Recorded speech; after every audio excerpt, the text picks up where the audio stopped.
tell some of you, I know I seem to know most of the people in the audience, but there are some I don't, who might not know the story of how this play came into being.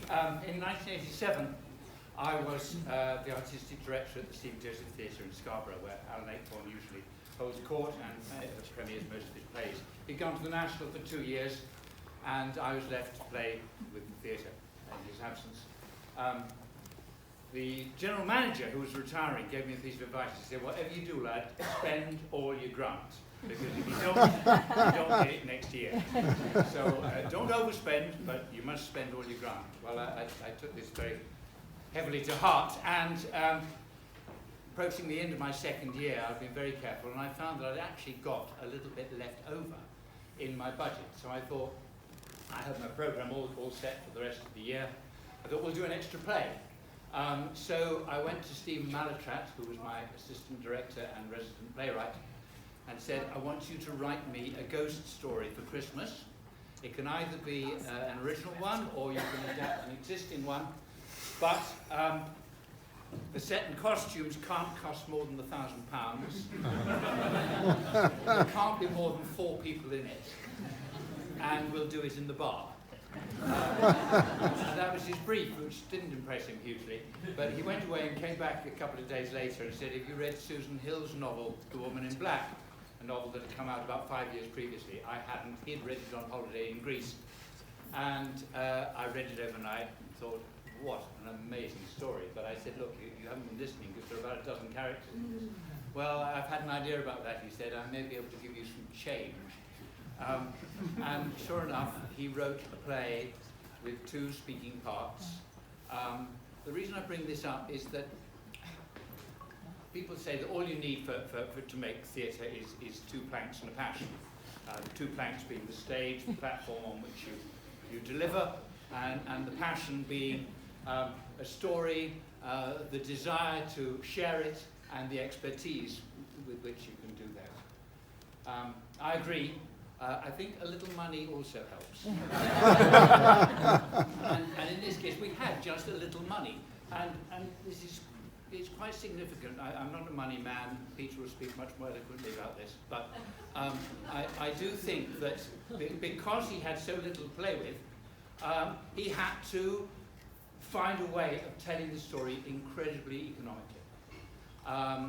And as a result, he created something far greater than if he'd just done a straight adaptation with as many cast members as he wanted. And so I think that, it wasn't much money, but it had to be spent because it was grant, so it just shows the importance of seed corn. Arts Council, please note, that actually this tiny play, which we ran for 3.5 weeks in Scarborough, to no more than 80 people a night. We came to the end of the run, and Stephen and I looked at each other and thought, did we go any further?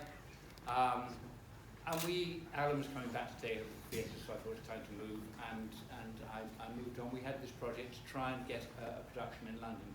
Enter Peter Wilson, a friend already of Stephen Malatrat, and someone who he had introduced to me to him, and he stepped forward, and a year after we opened in Scarborough, we had the first read-through of a show with Charlie Kay and John T, both of whom are in the audience tonight.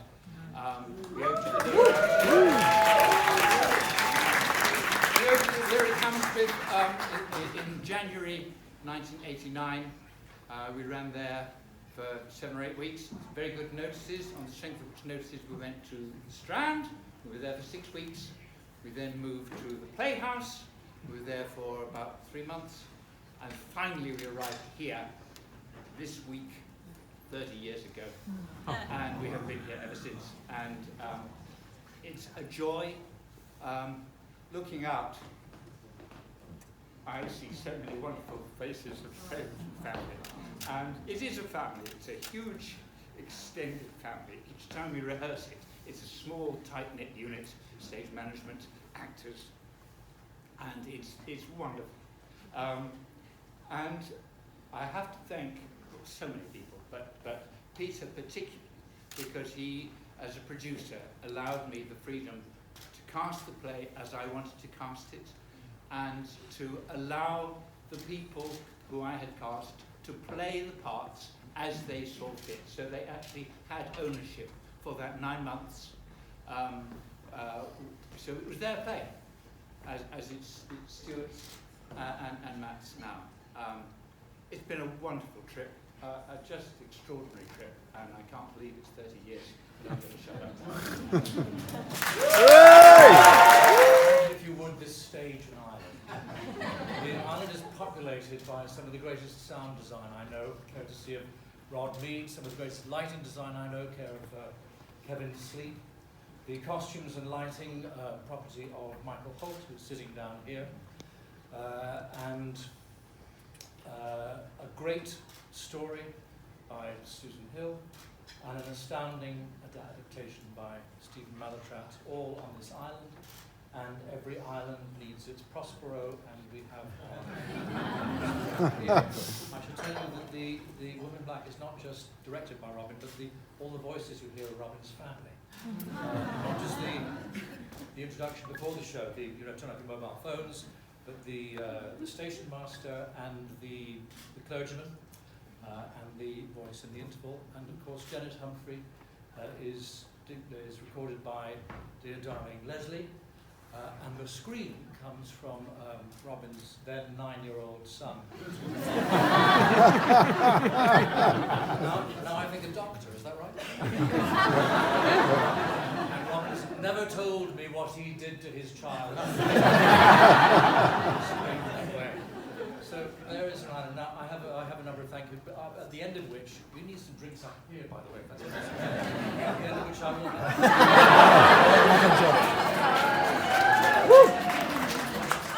Right, well, I'll noodle while this happens. I do need to thank a number of people in kind of chronological order. First of all, there are many of the original investors here tonight. Yeah. Thank you. The investors who are not here tonight are on a Greek island. You wish you put in a bit more, right? The investors, that's a joke. Thank you very much. 30 years ago, and Paul and Scylla Berry. Where are you, Paul and Scylla?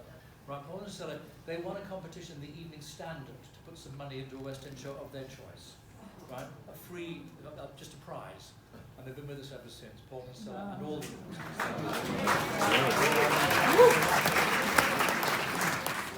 and then I have to particularly thank Charlie and John, without whom it would not have simply started.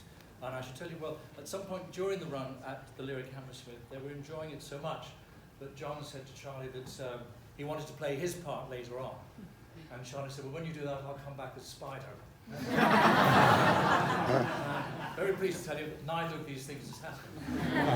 So, John and Charlie, thank you. I mean, you bookend. I'd like everybody who's been in The Woman in Black to stand up, please. Just come on. There are plenty of actors.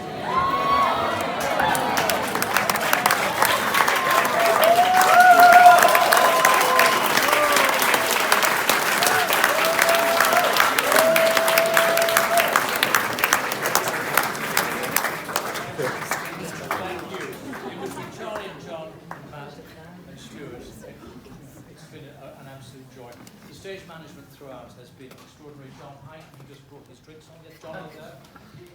Well, the entire stage management team for all the 30 years has been wonderful. And we move now through the Ambassador Theatre Group, who own this marvellous theatre, which I always wanted to be in, and they take care of it absolutely beautifully. And Rob and his team here at the Fortune are just magnificent. They couldn't be more helpful to us and more supportive, and I thank them. And moving to today, I have to thank my office, that is Ian, Brad, George, Janice, Rama, and Dee, and I have to thank EMG, who are our PR and marketing firm. Martin Gray sitting down here, who runs them. And I will finish by saying we have to thank again Susan Hill, whose extraordinary story. If you haven't read it, it's in your goodie bags, I think. You really should read it. It is immaculate. It's a great story, really extraordinary.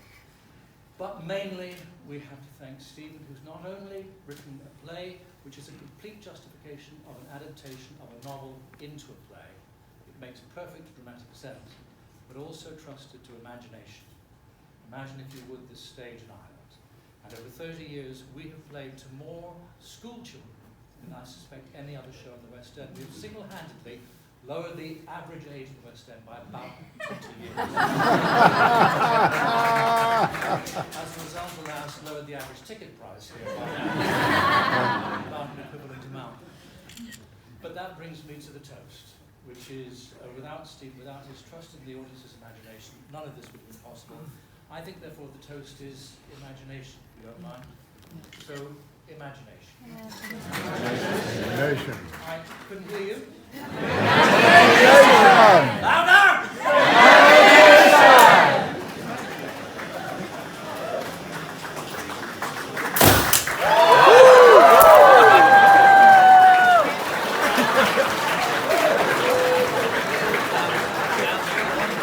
Right,